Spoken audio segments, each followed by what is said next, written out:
Welcome to Kit Katastrophe. My name is Kit, and today we'll be taking a look at Transformers War for Cybertron Siege Deluxe Class PROWL. This figure came out in 2019 as part of Wave 2 of the Deluxe assortment. Rounding out the Wave 2 quartet, PROWL turns into a black and white bar of a police car. This design quite vehemently turned me off from this mold, and I thought it would be one I'd pass over.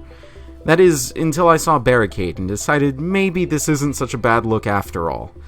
Still, this was the last one I got from the wave. In hand, I can definitely say that it looks far better than it ever did in pictures. Being able to see the sleek curves up close and the subtle way the silhouette changes as you turn it over in your hand has softened me up to this plucky little prick. The colorwork is drab, but it is a police car. I guess if I had to beg for anything, I'd have liked some kind of police insignia somewhere on the hood, which is just one great valley of white plastic. The word police is written in Cybertronian lettering, which in my eyes is a terrible script and should really be replaced by a more visually appealing orthography. In a perfect world, there would be a full-on Cybertronian conlang, but I can make do with just a simple cipher. The black border runs along the full length of the underside of the car, which is something of a rarity these days, and features the iconic Japanese police reverse widow's peak at the front.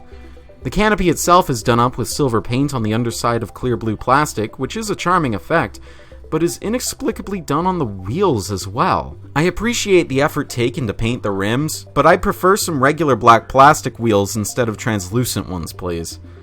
Up top is a light bar, which is molded in the same translucent plastic, but painted red on the underside to give it its coloration, which I think is an ingenious way to keep from having to cast this one piece in a separate color. It is removable for the sake of retools and repaints, and it also features a divot to place PROWL's included weapon, which is some nice storage. Removing the light bar to begin transformation is optional but not necessary. Due to clearance issues, the arms must be pulled out from the body before you can open the door wings, and the things are somewhat temperamental to get out if you're a nail biter like I am. From there, the transformation is somewhat reminiscent of the Masterpiece Datsun mold, if not outright derivative, with the feet forming from the actual bumper after a 180-degree waist swivel. From there, the middle third of the hood is sucked into PROWL's torso to cut down on kibble. After all said and done, you're free to adjust PROWL's door wings however you'd like, even if the joints themselves aren't particularly tight. PROWL's build certainly is muscular and strong looking, which is appropriate for this loose cannon cop. However, his thighs are particularly skinny and emaciated, and therefore don't jive well with the rest of his proportions. The arms are nice and bulky, but the hands look like PROWL's wearing a sweater that's just a bit too big for him, while the yellow paint applied onto black plastic gets washed out due to being so thin. Meanwhile, the backpack juts out just a bit, and if you chose to leave the light bar in place, it looks like it's hovering in midair. As for things I like, the lower legs are actually really nice. I like the design of the Masterpiece's legs, and I like them here too. The hood of the car is nice and compact, looking far shorter than it actually is. This probably has something to do with how little his hood chest juts out in front, and how the back of it flows neatly into the backpack. It only looks problematic from above, which brings us to his very nice head sculpt with its blanched helm and red chevron crest. Now there is one glaring issue I'd like to bring up now, his size. I've heard complaints that PROWL is far too small to be worth the deluxe price point, but I don't really see much difference in size with other figures I got around the same time. He stands head and shoulders above a basic or scout-sized figure of yore, and even stands just a head below deluxes from a few years ago like Trigger Happy. Hell, he's only a head shorter than Ironhide from the same wave, and he's just a head shorter than Starscream. He's a lot bigger than he looks and feels, I can assure you. I'm not sure why PROWL comes with such a long blaster. You'd think that being a cop, he'd come with something more akin to a pistol or a taser. I guess this is supposed to more closely resemble his original gun from Generation 1? Either way, it's cast entirely in white plastic and has no visual pop. Papa Warden has us covered though. Just slap that light bar onto the gun and now it's the W45 Acid Pellet Strike Blaster. Sure it is, buddy. As far as posability goes, Siege PROWL is actually pretty okay.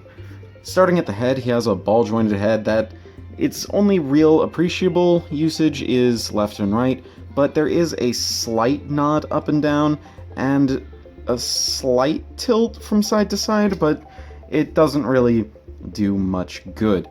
The shoulders have a swivel that go all the way forward and all the way backwards. It just goes 360 degrees. And a 180 degree outward movement. The bicep swivels move 360 degrees, and the elbows move just a little more than 90 degrees.